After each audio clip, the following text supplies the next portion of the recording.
Welcome to image news. ఆధునికతలో మరుగుపడుతున్న తెలుగు సాంప్రదాయాలకు జీవం పోస్తూ చోడవరంలో అరుదైన ఆవు ఆంబోతు కళ్యాణం ఘనంగా జరిగింది. రామచంద్రాపురం మండలం చోడవరం గ్రామంలో కడలి పట్టాభి ధర్మపత్ని సత్యవతి ఆధ్వర్యంలో కుటుంబ సభ్యులు గ్రామ ప్రజల సహకారంతో ఈ వేడుకను సాంప్రదాయబద్ధంగా నిర్వహించారు. ఆవు ఆంబోతులను ప్రత్యేకంగా అలంకరించి పసుపు కుంకుమలతో పూజలు చేసి మంగళ వాయిద్యాల నడుమ కళ్యాణాన్ని కన్నుల పండుగగా జరిపించారు. గ్రామీణ జీవనంలో పశు సంపద ప్రాధాన్యతను గోమాతకు ఇచ్చే గౌరవాన్ని చాటుతూ నిర్వహించిన ఈ వేడుకను గ్రామ పెద్దలు ప్రజలు ఆసక్తిగా తిలకరించారు. ఆధునికత ఎంత పెరిగినా మన మూలాలను ఆచారాలను మర్చిపోకూడదనే సందేశంలో జరిగిన ఈ కార్యక్రమం భవిష్యత్తు తరాలకు మన సంస్కృతిని పరిచయం చేసేలా నిలిచిందని నిర్వాహకులు తెలిపారు.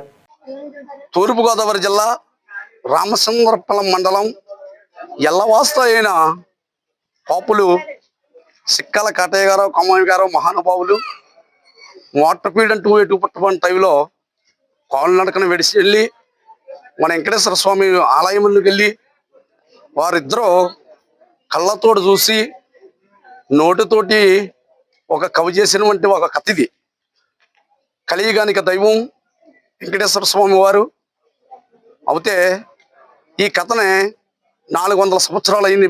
రమ్మారెమ్మిగా పట్టాభి గారు వారి సతీమణి సత్యవతి గారు రాత్రి వెంకటేశ్వర స్వామి కళ్యాణం చేయించి ఇవాళ కళ్యాణం ఆంబోతికి ఆవుదోడకే కళ్యాణం చేయించి అయితే శ్రీరామచంద్ర ప్రభు అశ్వయాగం చేయించారు ఆనాడు. అయితే ఈనాడు కలియుగంలోని ఎందరో మహానుభావులు ఆంబోతికి ఆవుదోడకే కళ్యాణం చేయించి ఉదయం ఇడిచిపెడతారు. ఈ ఇడిచిపెట్టడం వల్ల ఎంతో పుణ్యం ఎంతో మోక్షం కలుగుద్దని మా పెద్ద గురువుల నుంచి చెప్పడం ఉన్నది.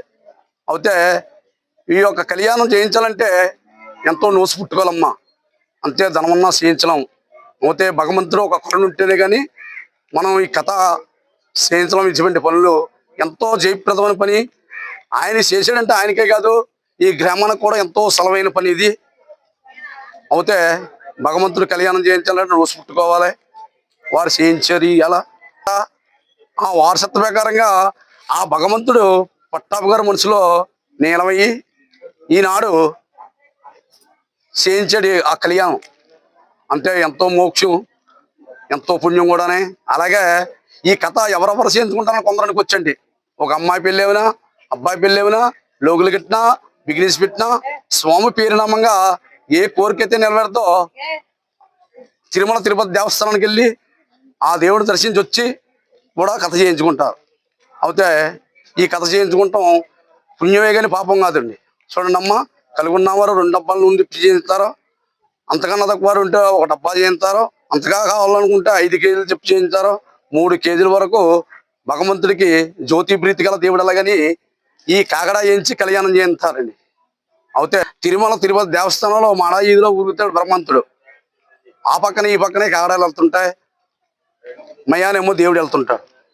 అదే రకంగా మన సిక్కాల కాటయ్య గారు కామయ్య గారు ఆనాడు చూసి సోడవరం మా గ్రామం, నా పేరు కడల పట్టాలి.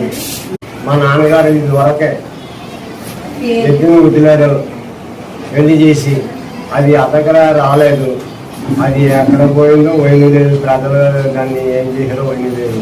మళ్ళీ పేరు చెప్పి మన పేరు చెప్పి గ్రామంలో మళ్ళీ ఎద్దును వదలాలరా అలాగని చెప్పి మళ్ళీ ఎద్దును వదలాలరా అలాగని అప్పుడు మా నాన్నగారు అన్నారు. అప్పటి నుంచి వదలలేకపోయాము. ఇప్పటికి వదలాలని అనిపించి మేము బాబు పంటకి బాబు పంటకి వెళ్ళి వచ్చి సేవ చేసి మళ్ళీ ఆయన పేరు చెప్పి కళ్యాణం చేసి ఎద్దును వదిలినాము.